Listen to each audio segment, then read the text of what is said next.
El Señor es mi Rey, mi todo. El Señor es mi luz, mi Rey, el que me hace vibrar de gozo, el que guía mis pasos, el que extiende sus brazos, el creador de los cielos.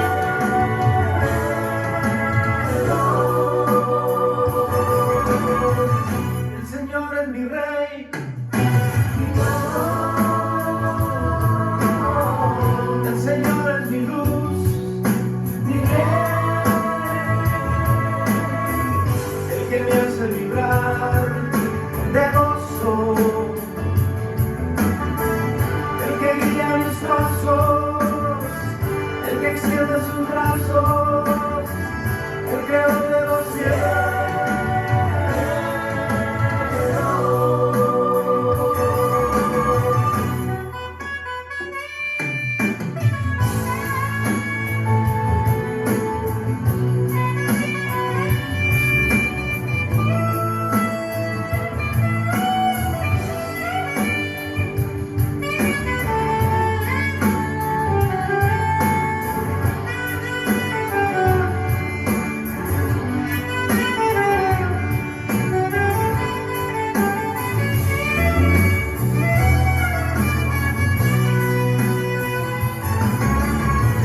El Señor es mi Rey, mi todo.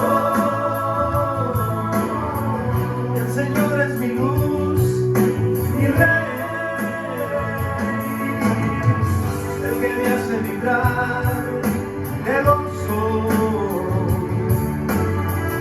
el que guía mis pasos, el que extiende sus brazos, el creador de los cielos.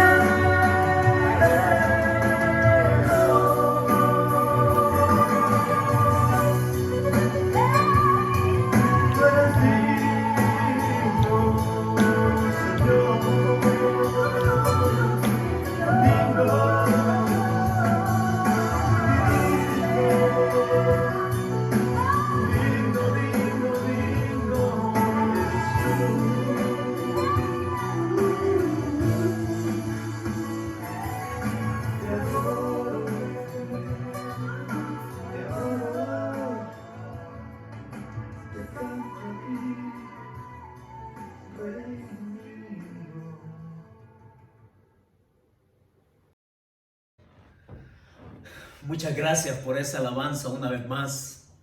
El Señor es nuestro Rey y todo. Una alabanza muy especial. Lo que ustedes no saben es que el autor original de esta alabanza ha sido precisamente nuestro hermano Baudelio, de quien hemos gozado sus composiciones cantando juntos acá en la iglesia. Muchas gracias, Baudelio, por esa alabanza que nos has compartido. Y bienvenidos una vez más el día de hoy a esta reunión donde queremos también conocer más del Señor. Pero también ocurre que en una fecha como esta, 10 de mayo, ustedes saben qué es lo que celebramos, ¿no? Segundo domingo de mayo, 10 de mayo exactamente. Lo primero que yo quiero hacer es esto que tengo en mis manos. Queridas madres de nuestra iglesia, es para ustedes. Así que con mis dos manos se las entrego para que la tomen y la hagan suya. Aún en el distanciamiento queremos llegar desde el corazón a su corazón con la gratitud para nuestro Dios por sus vidas. Y sépanlo que todos los días oro por ustedes. Así que este primer regalo es para ustedes, queridas madres.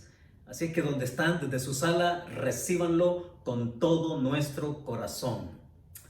Sí, y lo segundo que también tengo acá es esta.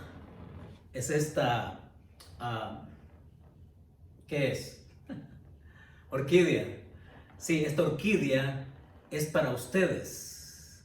Para ustedes que de pronto ya no pueden tener a su madre en familia. Esa madre que ya partió, pues con esta orquídea, con todo mi amor, quiero agradecer al Señor por la vida de sus madres que ya no están, y que Dios les mantenga en ese recuerdo hermoso de quien Dios usó para darles también la vida. Así que este regalo es en memoria de todas esas madres en cada familia donde ellas ya no se encuentran. Y con eso en nuestro corazón también queremos venir a la Escritura. Y para hacerlo entonces queremos orar y decirle al Señor la oración con que nos metemos a recibir su palabra. Y quiero invitarles a que conmigo hagan esta oración, por favor. Y decimos: Señor, en este momento dispongo mi corazón y mi voluntad para ser oidor y cumplidor de tu palabra en obediencia. Guíame con tu Espíritu Santo para ser transformado a la imagen de tu Hijo. Que así sea. Esto que tengo acá es mi billetera. Sí.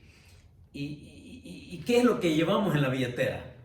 Bueno, por ahí alguien me dijo, ¿no?, que desde que nos casamos ya no hay mucho dinero ahí adentro.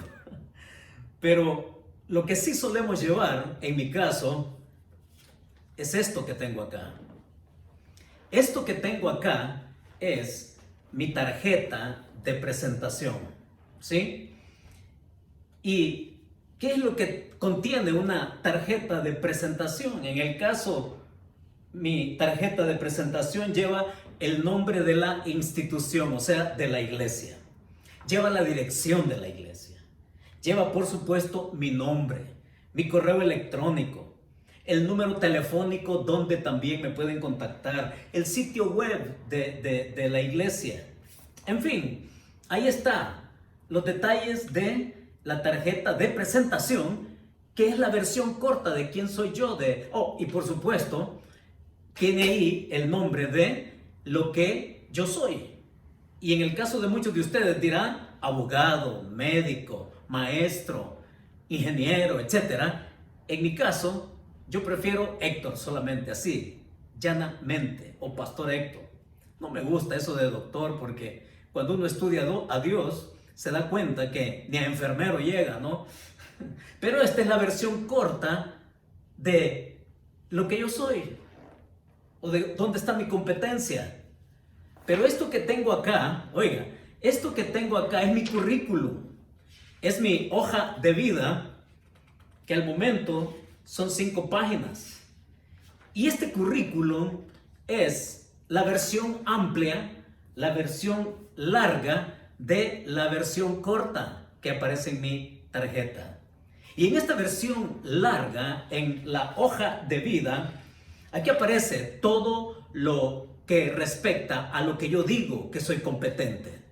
Y entonces aquí habla de la educación que he tenido, de los lugares en donde yo he estado, de las habilidades que he desarrollado y de dónde están mis áreas fuertes, etc. Esta es la versión larga de la versión corta de quién soy yo. Ahora, cuando nosotros pensamos en esto, justamente de eso fue lo que nosotros arrancamos el domingo anterior, porque el escritor bíblico a la epístola de los Hebreos nos presentó en primer lugar la versión corta de quién es Jesucristo. Y para sintonizarnos y ponernos aquí en conexión con lo que hemos de continuar el día de hoy, dijimos el domingo anterior, ¿no?, que el escritor bíblico en nuestra serie ¿A quién acudes?, el escritor bíblico ha sabido presentar a Jesucristo como el profeta, que es el representante de Dios hacia el hombre, que ha sido la voz de Dios, la revelación de Dios, siendo el mensajero y el mensaje mismo. También nos supo presentar el domingo anterior a Jesucristo como sacerdote, que representa al hombre ante Dios, ofreciendo sacrificio, siendo Él el sacerdote y siendo Él mismo el sacrificio. Y nos supo presentar a Jesucristo como como el rey que está sentado a la diestra y que ese rey está ahí victorioso. Y lo que vimos el domingo anterior al dejar a Jesucristo en su trono es la versión corta, es su tarjeta de presentación, y que a partir de hoy el escritor bíblico nos va a presentar la parte amplia, ¿sí? Aquí el escritor bíblico a continuación nos va a llevar a la amplitud de la vida de Jesucristo. Y él va a presentar sus credenciales con lujo de detalles, y también él se va a explayar en decir por qué la suficiencia de Jesucristo en cuanto a la salvación. Recordemos que el contexto del pasaje tiene que ver con creyentes salidos de una religión vacía, como lo es toda religión vacía, y en este caso el judaísmo, y la salvación que ellos han obtenido al haber creído en Jesucristo como Señor y Salvador.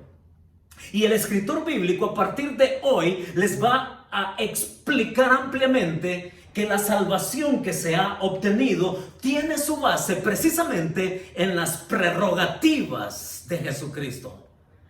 Y el día de hoy avanzamos en nuestra serie ¿A quién acudes? Recordemos y tengamos siempre en mente esto: ¿a quién acudes? Y aquí en el pasaje, capítulo 1, versos del 5 al 13, es donde vamos a transitar el día de hoy. Vamos a caminar en lo que el expositor bíblico nos da. Y al hacerlo, fíjense que el escritor nos ofrece siete referencias antiguo testamentarias para explicar a estos judíos quién es Jesucristo y por qué él ostenta cada una de las prerrogativas a las que él se va a referir acá en el texto bíblico. Vamos ahí a capítulo 1 de Hebreos y situémonos por favor en el versículo 5. A partir de ahí comenzamos a ver estos 7 aspectos en los cuales el escritor bíblico también a nosotros hoy nos dice por qué las prerrogativas de Cristo son suficientes para que nuestra salvación se base completamente en Él. Vayamos ahí entonces y lo tenemos ahí en el verso 5. El primero dice así, tome su Biblia y sígame por favor con su vista. Dice ahí, porque ¿a cuál de los ángeles dijo Dios jamás: mi hijo eres tú, yo te he engendrado hoy? Y otra vez, yo seré a él padre y él me será a mí hijo. La primera credencial que Jesús pone sobre la mesa por medio del escritor bíblico acá es esta: Jesucristo es mayor que los ángeles por la prerrogativa en su nombramiento como hijo. Eso es lo primero que va a decir. Y notemos, ¿no?, que ya aquí a Jesucristo se le ha puesto ahí en el versículo 4, allá en el trono, a la diestra del Padre. Y que dice ahí al final, hecho tanto superior a los ángeles. Al final vamos a decir por qué razón el escritor bíblico tuvo que comenzar con esto, ¿cierto? Y ha dicho acá que tanto superior a los ángeles, cuanto heredó más excelente nombre que ellos. Y a continuación en este versículo 5 va a dar 2 referencias antiguo testamentarias de esas prerrogativas que se anticiparon allá y que ahora nos es dada a nosotros acá. Verso 5 entonces: es mayor que los ángeles el Señor Jesucristo por la prerrogativa de su nombramiento como hijo. Ahora, ¿de qué estamos hablando acá? Dice ahí el versículo: mi hijo eres tú.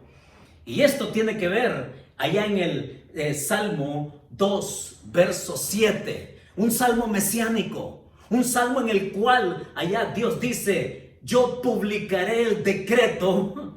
Tú eres mi hijo para siempre, ¿ya? Y entonces encontramos que aquello que se dijo en el Salmo 2 es un pasaje estrictamente de cómo se entendía en la cultura antiguo testamentaria allá en el Medio Oriente.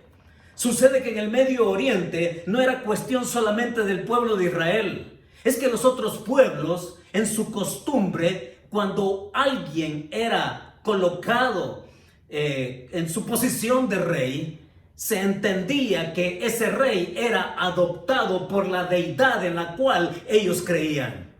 Y aquí, al puro y estricto significado de la cultura de aquel tiempo, vemos que este David, el rey David, es puesto en el trono y que él allá hace una llamada anticipada de lo que Dios había decretado incluso desde su eternidad.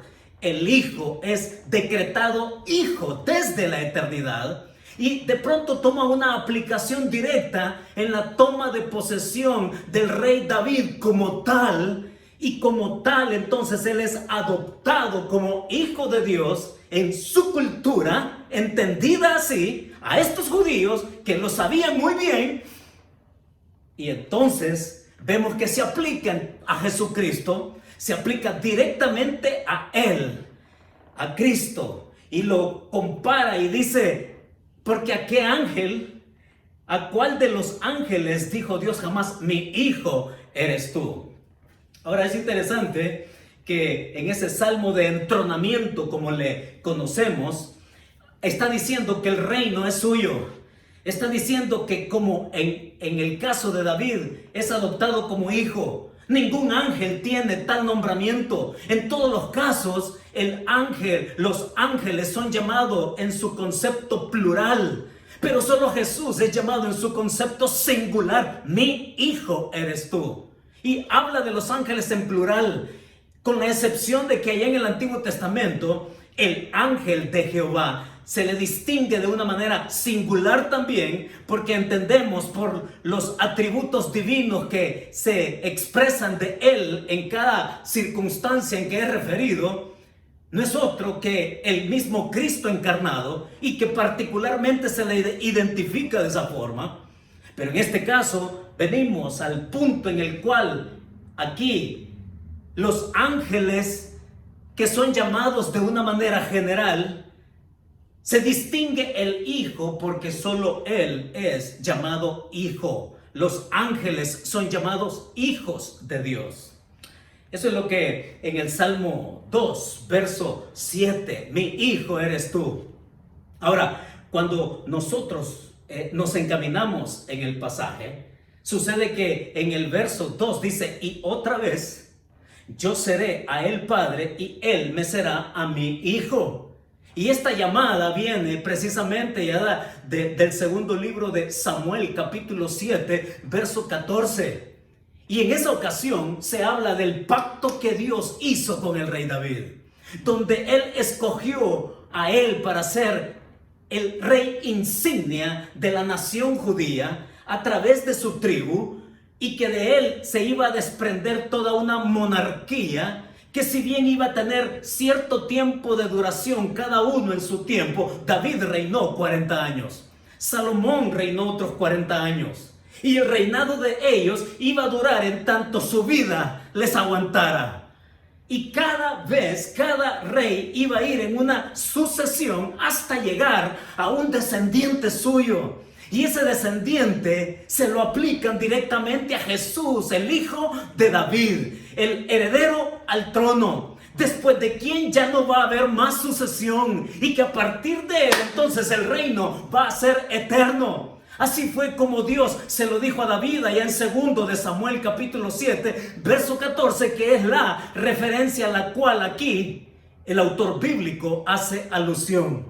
¿Qué iba a pensar David, no? Que un descendiente suyo en su momento le iba a tocar el reino, y que ese reino iba a ser inconmovible, iba a ser eterno, y que a partir de él entonces ya no iba a haber necesidad de otro rey, porque él iba a hacer el cumplimiento pleno de aquella promesa que Dios le estaba dando, de ese pacto que Dios estaba estableciendo con el rey David. Y así fue, ¿no? Así fue como se lo dijo también el ángel a María, allá cuando se le apareció en Nazaret. Y le dijo, y será grande, y será llamado Hijo del Altísimo, le dice. Y el Señor Dios le dará el trono de David su padre, cuyo reino sí, va a ser eterno y va a reinar sobre la casa de Jacob, le dice allá. Es Jesús el cumplimiento pleno de aquello que aquí el escritor nos pone como primera referencia, primera credencial del Señor Jesucristo como superior a los ángeles. Ahora, ¿qué más sigue? Porque en el versículo 6 al 7 encontramos la segunda referencia, el segundo antecedente, la segunda credencial. Y el verso 6 dice así, y otra vez dice, cuando introduce al primogénito en el mundo, dice, adórenle todos los ángeles de Dios. Ciertamente de los ángeles dice, el que hace a sus ángeles espíritus y a sus ministros llama de fuego. 6 y 7 los versos acá. ¿Qué es lo que encontramos? ¿Cuál es la credencial que agrega el escritor bíblico a esas prerrogativas que caracterizan al Señor Jesucristo por encima de los ángeles? Ya ha dicho que es por la prerrogativa del nombramiento de ser llamado hijo en exclusiva. Ahora va a decir que es mayor que los ángeles por la aclamación de su soberanía. Y note que en el verso 6 dice, y lo llama primogénito. Ese primogénito del cual en el versículo 2 ya se ha llamado heredero de todo. Y ese primogénito acá, cuando dice ahí, lo introduce al mundo, dice que los ángeles lo aclaman. Adórenle los ángeles. Y lo primero en esta ocasión acá es porque la referencia viene de Deuteronomio. El que escribió esto fue Moisés, allá en la ley, en Deuteronomio capítulo 32, verso 43. Es Moisés el que está escribiendo. Y cuando lo escribe, precisamente le está viendo hacia el futuro y hacia la gloria con que el pueblo de Israel se encamina. No solamente ve Moisés la llegada del pueblo suyo redimido de Egipto en el desierto y cruzar la tierra prometida. No está viendo solamente la tierra prometida, está viendo hasta el futuro glorioso del pueblo de Israel. Y él está viendo la aclamación. Es Moisés el que escribe la aclamación escatológica de los últimos tiempos que Jesús va a tener por parte no solamente de los ángeles. Algunos hacen referencia a que hace alusión a la primera venida de Cristo nada más. Y sabemos, ¿no?, que en aquella noche gloriosa, en aquella noche en que el cielo se deslumbró de ángeles que aclamaban gloria a Dios en las alturas, ¿no? Otros hablan que se refiere a la segunda venida de Jesús, cuando los ángeles van a acompañarlo con la actividad de la cual se nos habla en el Apocalipsis, por ejemplo. Tanto en lo uno como en lo otro, cuando dice aquí aclámenle los ángeles, es porque Jesús es el soberano, es el heredero de todo. En esa aclamación, el primogénito, del cual Pablo también lo dijo así en Filipenses, ¿no? Usted lo recuerda. El apóstol Pablo, cuando habla de la kenosis, del vaciamiento, de la entrega absoluta de Jesús como ser humano a la misión de Dios en este mundo, dice que resucitó y lo exaltó hasta lo sumo para que en el nombre de Jesús se doble toda rodilla de los que están en los cielos, en la tierra y debajo de la tierra, y dice toda lengua confiese que Jesús es el Señor. Es grande lo que tenemos como credencial de Cristo acá en este pasaje. Y no solamente porque está por encima de los ángeles y que estos lo van a clamar a él, sino también por lo que dice el verso 7. Ciertamente dice, ciertamente él, los ángeles son sus súbditos, de ese primogénito. Miren, nosotros cuando entendemos la palabra primogénito, nos referimos en nuestro concepto occidental, ¿no? al primer hijo en la línea del tiempo de nuestra familia, ¿no es cierto? En nuestro concepto occidental, primogénito tiene que ver con el primero en la familia, en la línea del tiempo. No es así en el contexto judío. En el contexto judío, primogénito no necesariamente tenía que ver con el primer hijo nacido. De hecho, cuando nosotros recorremos la narrativa bíblica, encontramos que Jacob, por ejemplo, no fue el primogénito. Sin embargo, fue el escogido para que de sus lomos, de su semilla, procedieran 12 hijos, de los cuales Dios había prometido una nación escogida por él. ¿Sí? Podríamos hablar también del mismo Judá. Judá no era el primogénito era Rubén, de los hijos de Jacob. Pero Judá fue el cuarto, y Judá fue el escogido, el primogénito, ¿para qué? Para que de su tribu procediera la dinastía monárquica del pueblo de Israel. Lo mismo podemos decir con el rey David. David no era el primogénito.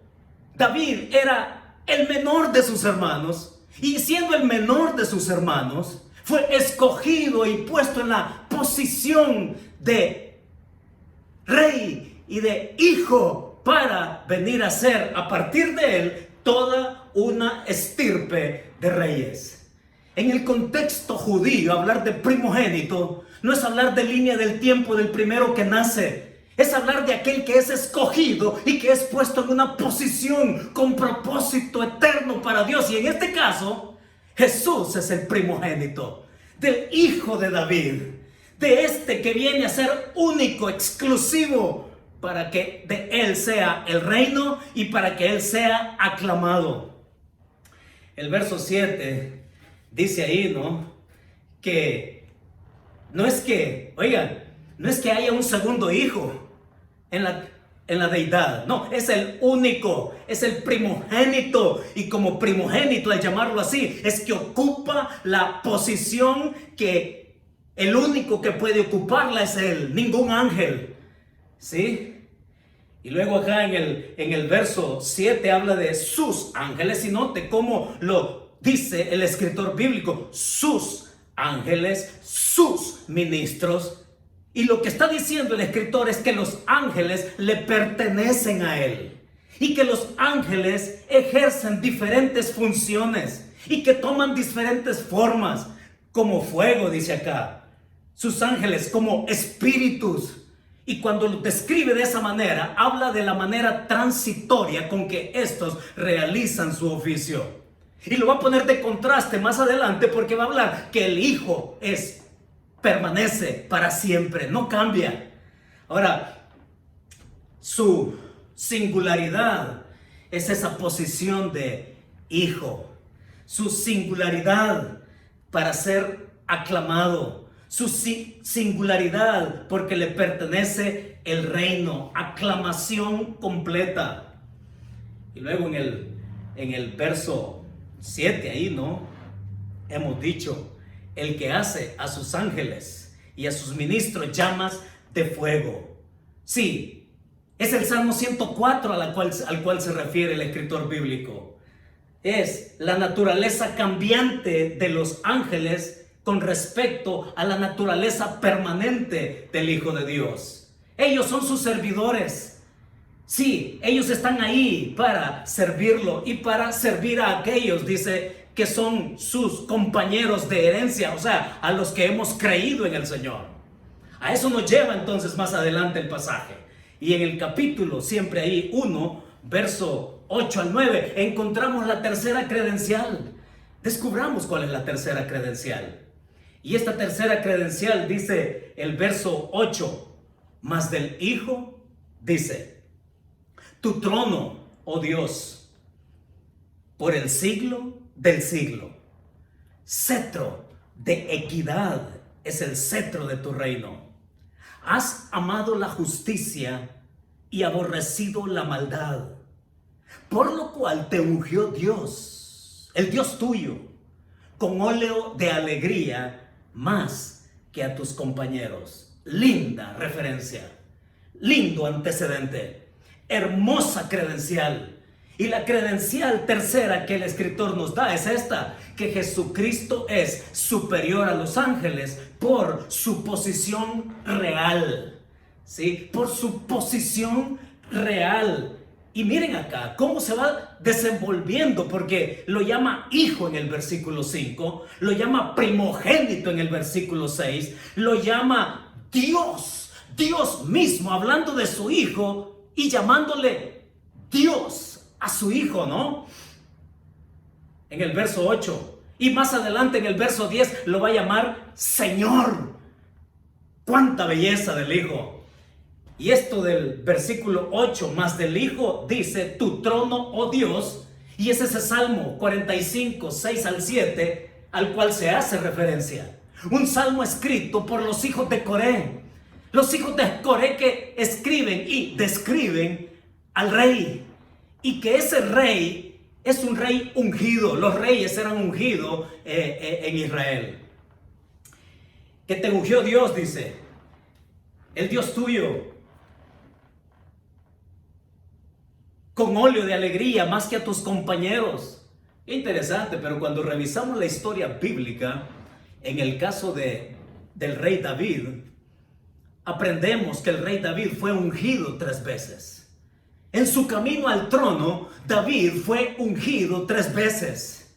La primera usted la recuerda. Fue cuando Samuel lo fue a buscar a su casa. Cuando Dios le había dicho, ve a la casa de Isaí y no te fijes en las apariencias, porque yo veo el corazón. Y se encamina, Samuel llega a la casa de Isaí, uno por uno, desde el mayor, van recorriendo a la presencia de Samuel. Y Samuel dice, no, este no, no, este tampoco. Y le pregunta, ¿no? ¿Son todos estos tus hijos? E Isaí le responde, no, todavía está el menor allá cuidando las ovejas. Pues llámalo porque yo no me voy hasta que no lo vea. Y lo traen. Y entonces David, ese pequeño pastor allá cuidando sus ovejas, fue ungido, escogido por Dios. La primera unción en camino al reino. La segunda fue cuando David allá en 2 de Samuel capítulo 2 se nos dice que él fue ungido como rey, pero como parte nada más de un territorio de Israel como lo era Hebrón. David fue ungido como rey en Hebrón.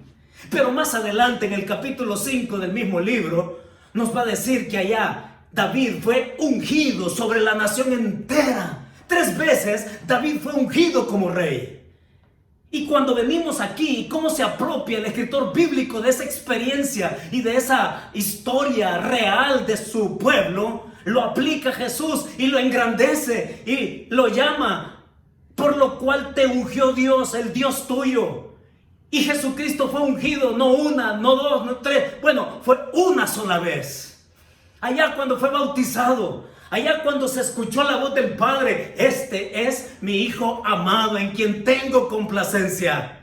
Y fue así como Jesús fue ungido para cumplir la misión redentora hasta llegar al Gólgota.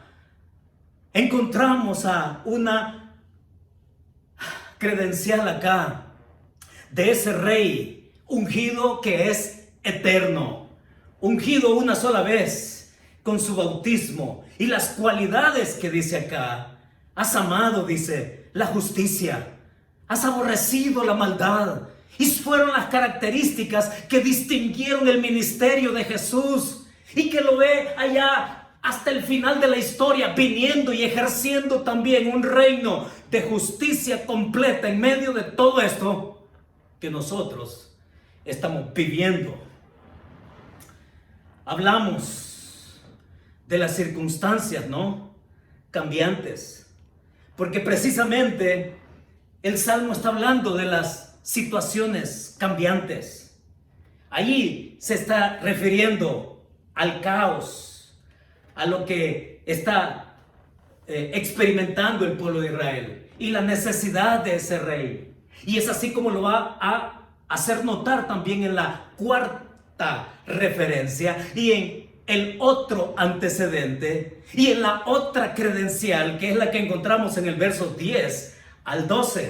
Dice así, sigue conmigo por favor. Y tú, oh Señor, en el principio fundaste la tierra, y los cielos son obra de tus manos. Ellos perecerán, mas tú permaneces. Y todos ellos se envejecerán como una vestidura, y como un vestido los envolverás, y serán mudados.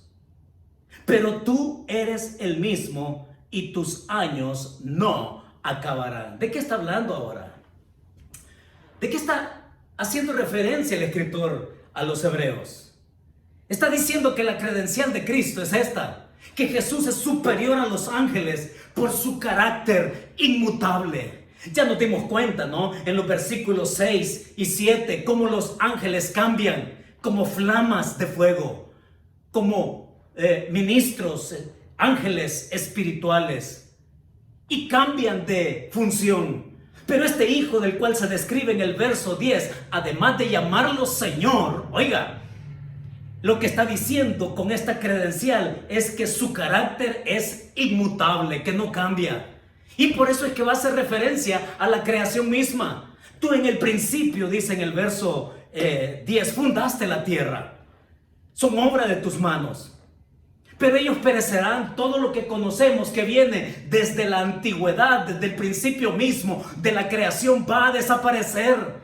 La tierra como la conocemos ya no va a ser así. Los cielos como los conocemos ya no van a ser así, porque dice que va a haber cielo nuevo y tierra nueva. Sin embargo, en toda esa transición, Jesús sigue siendo el mismo. Su carácter es inmutable. Y aquí, en ese carácter inmutable que Dios le llama a su Hijo, lo llama Señor. Lo que está viendo ahí el salmista en ese salmo es la destrucción de Jerusalén. Está viendo la destrucción, está viendo sus circunstancias, está viendo aquello que le duele, está viendo aquello que se les viene encima. Y oiga, es el salmista que está viendo más allá de sus circunstancias. Y está viendo allá el futuro, y está viendo que mientras las circunstancias son difíciles, mientras las cosas aquí pueden ser terribles, el que no cambia nunca es el Señor Jesucristo. De hecho, Él está en control y Él lleva a culminar lo que Él se ha propuesto. Y entonces aquí nosotros sacamos una aplicación, ¿no?, de todo esto que estamos viviendo. Porque aquí el asunto es circunstancias cambiantes versus carácter eterno, carácter inmutable. Mire, yo le entiendo a usted cuando me dice que ha perdido su trabajo. Sí, lo entiendo perfectamente. Nuestro hijo en el bufete de abogados donde trabajaba, y digo trabajaba porque tanto así, en la oficina, en este bufete de abogados, que no hay casos. Y entonces, como no hay casos, no necesitamos personal. ¿Y sabes qué? Lo sentimos mucho, pero tenemos que despedirte. Yo no entiendo a usted lo que significa perder horas de trabajo. A mi esposa misma, oiga, le han reducido las horas de trabajo, aun cuando puede estar en la primera línea en esta crisis. Sí, le entiendo lo que significa eso. Usted no me va a contar. Yo no tengo que adivinarle de lo que es estar en estrechez financiera y lo que eso significa cuando se tienen que pagar y tener compromisos de pago en diferentes cosas. Le entiendo perfectamente. Yo sé lo que es pasar por eso.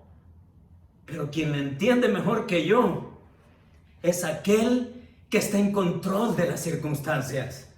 Y cuando nosotros nos venimos a meter de cabeza, ahora con todo este caos político, caos económico, caos liberal, caos económico, caos, en fin, toda clase de caos, el Señor sigue estando en control. Él no cambia. Él está en control y está por encima de las circunstancias, y es por eso que yo espero que todos pasemos por esta crisis renovados al final de cuentas, que podamos llegar al final, porque que va a pasar, va a pasar. El asunto es, ¿qué es lo que nosotros esperamos cuando esto termine? ¿Vamos a seguir siendo los mismos? ¿Es que normalidad significa para nosotros volver a la rutina de antes? ¿O es que Dios con estas circunstancias nos ha enseñado carácter, nos ha enseñado dependencia, nos ha enseñado a orar, a buscarlo en su palabra, a tener comunión con Él? ¿O vamos a seguir siendo los mismos? Espero que no. Espero que esta crisis nos haya llevado a todos a dar un salto de calidad, a buscar al Dios que está en control de toda circunstancia y que podamos depender más de Él. Así que cuando venimos aquí, en esta crisis, el salmista cuando dice aquí, me encanta la manera de cómo, oiga, qué manera gráfica de describirlo. Y dice, ¿no? Es como cuando te cambias de ropa y que las circunstancias y las cosas que vemos, Señor, tú como que te quitas tu camisa y la enrollas y la pones por ahí, pero tú no cambias. Aun cuando te cambies de ropa, Señor, tú sigues siendo el mismo, está diciendo acá el pasaje. El Dios nuestro permanece, es eterno, en esa credencial que nos anima en la peor crisis que podemos estar teniendo.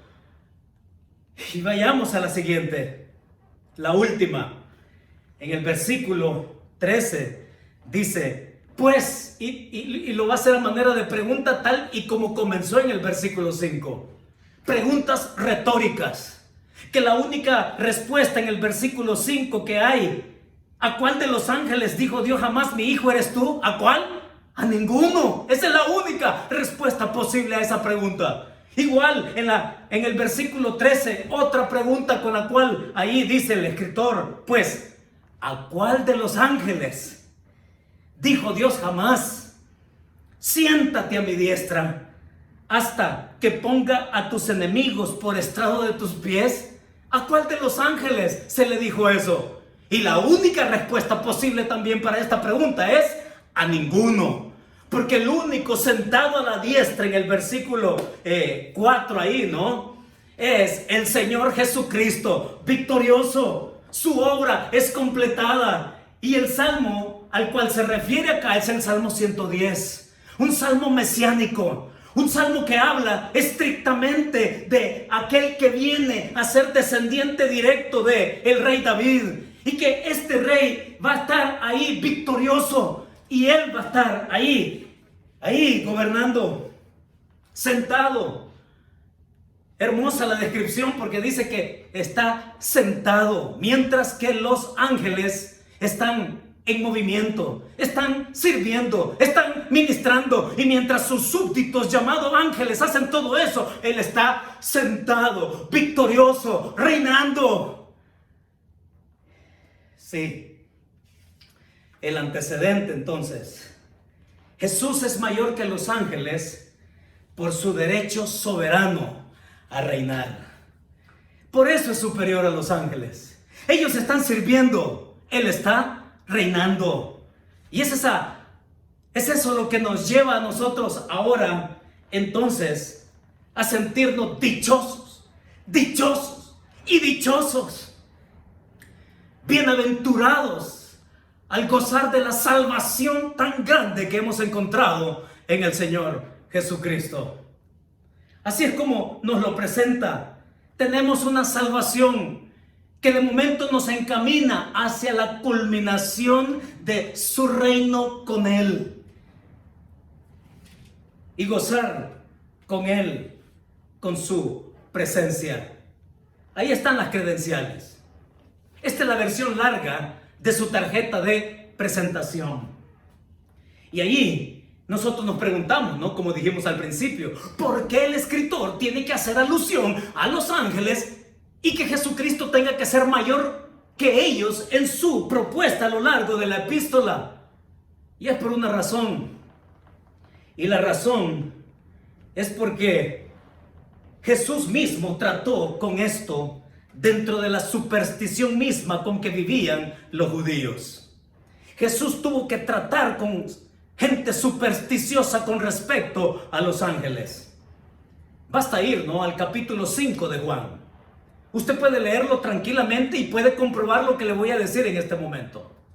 Pero muchos, como es ese pasaje describe la superstición con que creían los judíos con respecto a los ángeles. Muchos hoy viven en una superstición que los hace vagar por la vida. Ahí en el capítulo 5, yo se lo resumo, encontramos a Jesús allí en Jerusalén y va deliberadamente al estanque de Betesda. Estanque de Betesda, y ese estanque de Betesda significa casa de misericordia. Y todo lo que Jesús va a hacer ahí en esa ocasión es de una manera deliberada, con un propósito, porque Él quiere llegar a algo. Y ahí encontramos que el relato bíblico nos dice que ve a un hombre paralítico, que había pasado, dice el texto allá, 38 años, y que todo el mundo sabía que este paralítico ahí era un minusválido de por vida, hasta que aparece el Señor. Y este hombre, ahí dice el pasaje que había más enfermos, ciegos y cojos, y uno de ellos era este. Y es Jesús quien lo vio, dice.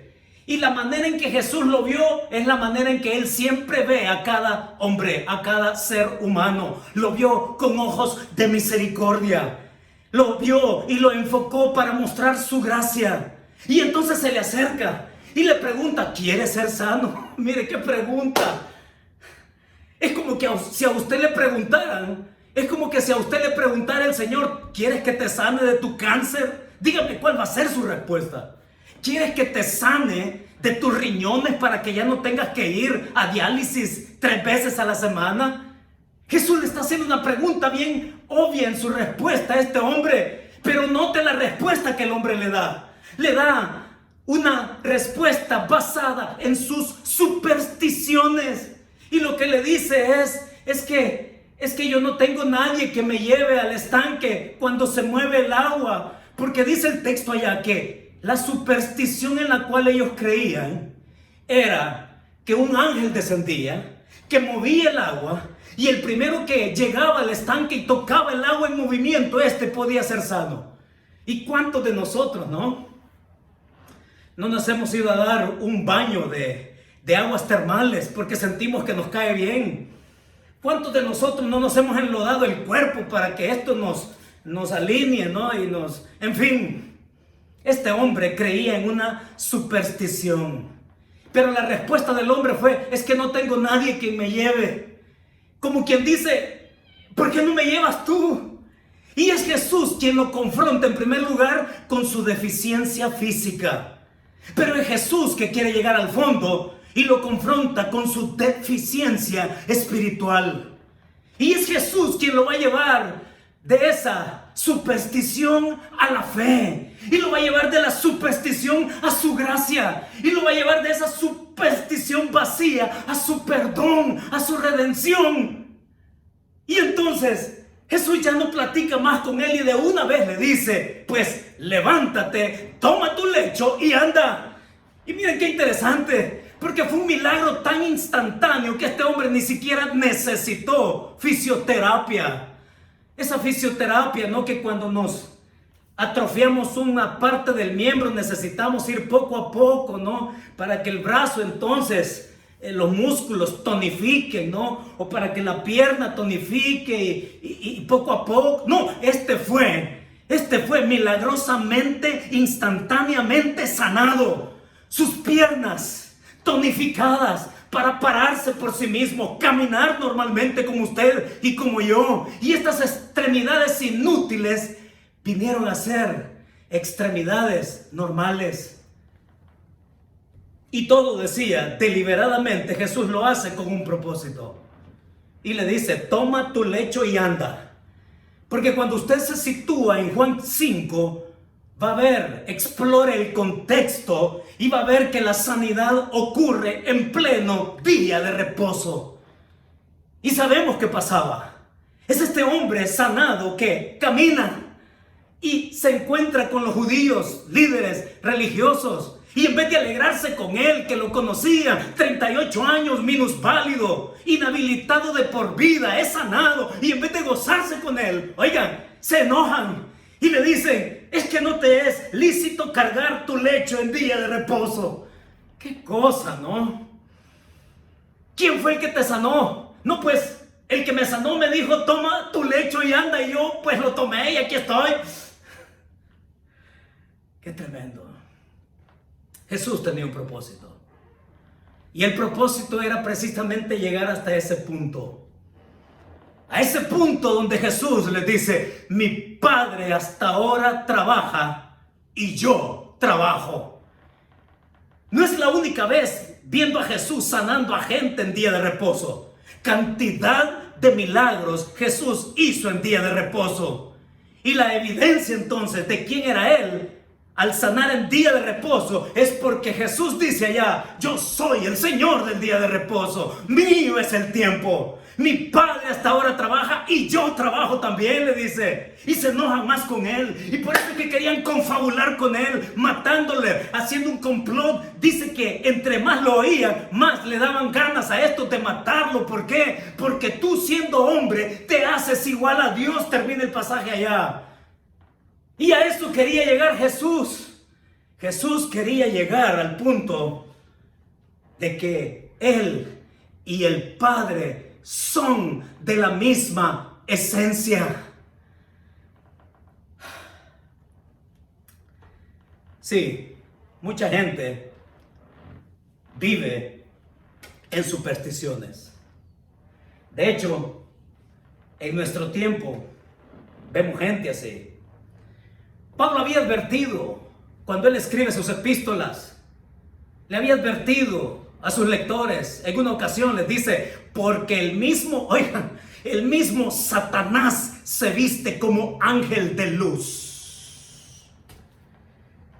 Es Pablo el que también dice allá en Gálatas, que si aún un ángel dice, os anunciare un evangelio distinto al que les hemos anunciado, el tal dice sea maldito, sea anatema, sea condenado. Todo eso significa, si aún un ángel dice, viene hablándoles otro evangelio, sea anatema. Y también dice allá en Colosenses capítulo 2 verso 18, que aquellos que promueven, dice, la adoración a los ángeles. Es que mucha gente vive en superstición. Y mucha gente no solo vive en superstición, levantan movimientos basados en supuestas apariciones angelicales. El islamismo, por ejemplo. El islamismo, su religión se basa a partir de una supuesta aparición angelical a Mahoma en el siglo VI. Y que a partir de ahí vemos el Islam, una doctrina de demonios. Porque el Islam niega que Jesús sea Dios. El Islam niega que Dios tenga hijo y que este hijo sea eterno. El Islam niega eso, doctrina de demonios. ¿Y qué decir de los mormones?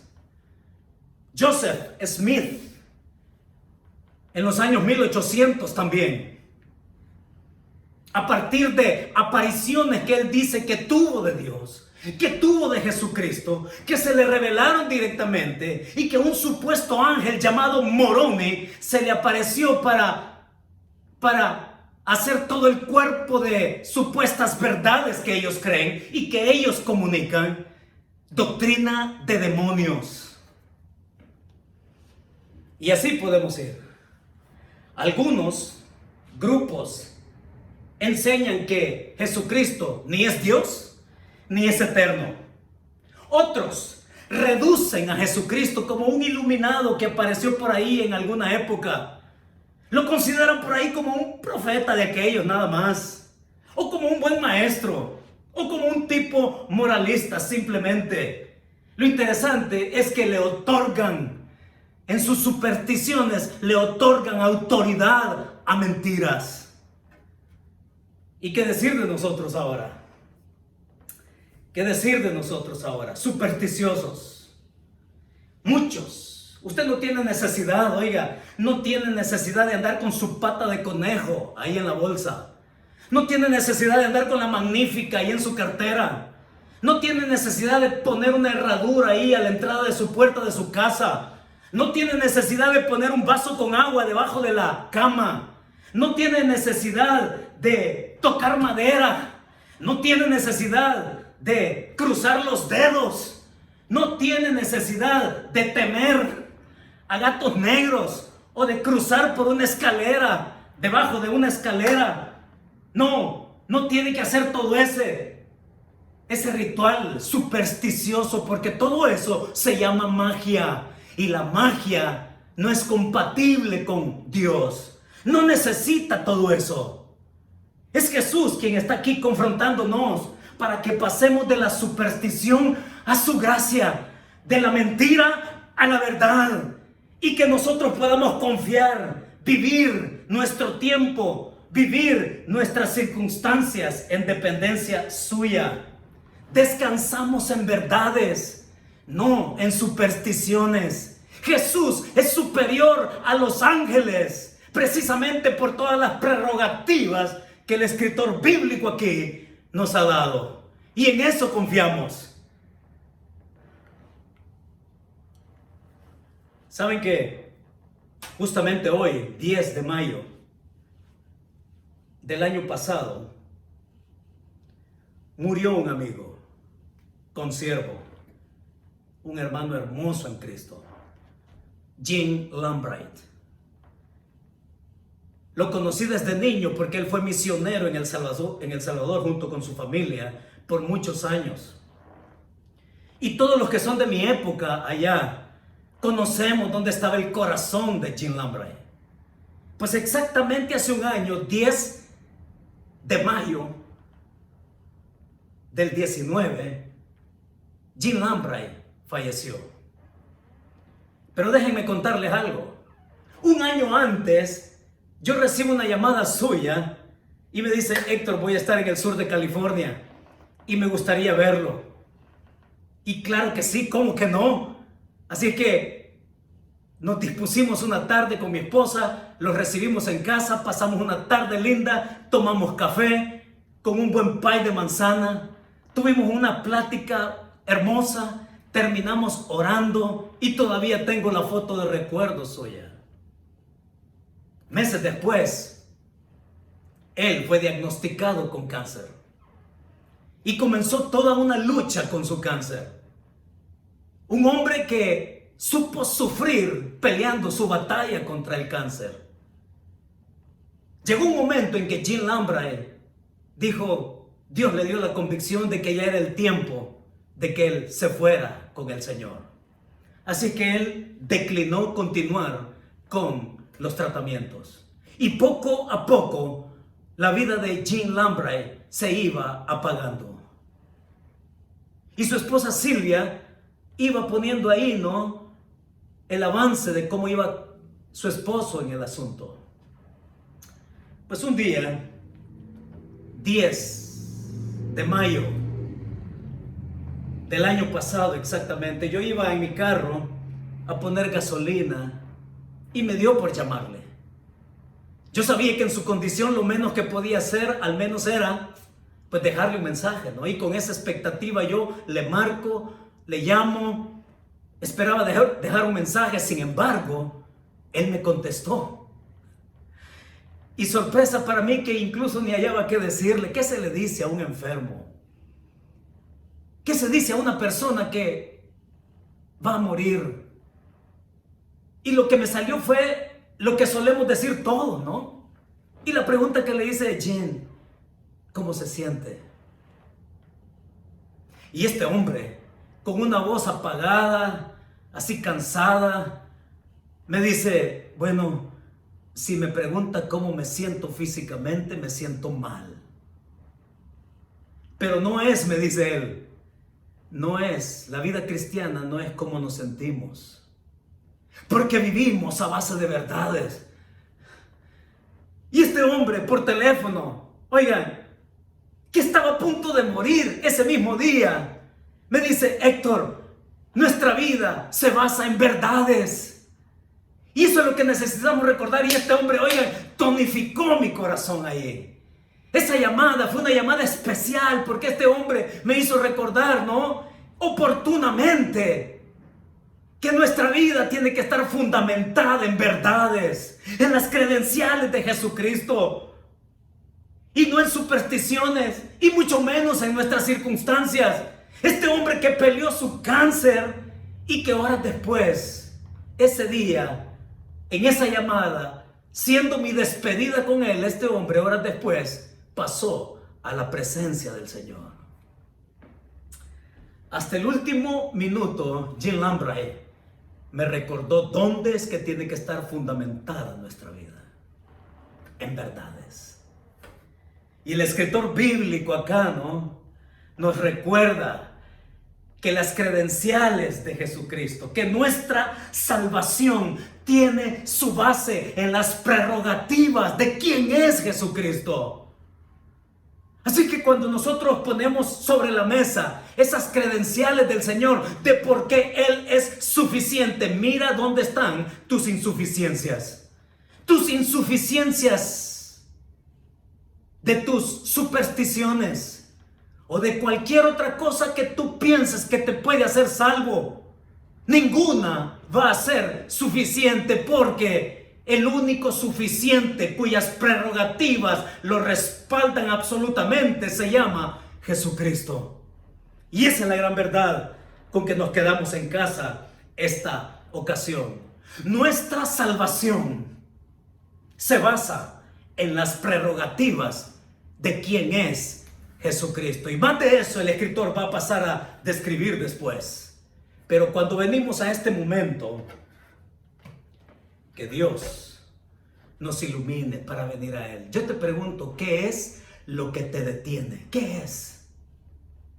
Que tú conviertas tu insuficiencia, tu esfuerzo humano, en la suficiencia de la gracia de Jesucristo, ofreciéndote la salvación. Oramos. Señor, muchas gracias por todo lo que nos has dado en tu Hijo, en tu primogénito, a quien tú llamas Dios, a quien tú llamas Señor. Y con esas credenciales queremos vivir con base a verdades. Y que cualquier cosa que nos oscurece ese camino, acláralo tú, Señor, con la verdad eterna de tu palabra. Y cualquier persona que me oye, que aún anda deambulando en su vida con supersticiones, Dios te quiere llevar de eso a su gracia. De esa superstición a la verdad, al perdón y a la salvación que Él te ofrece.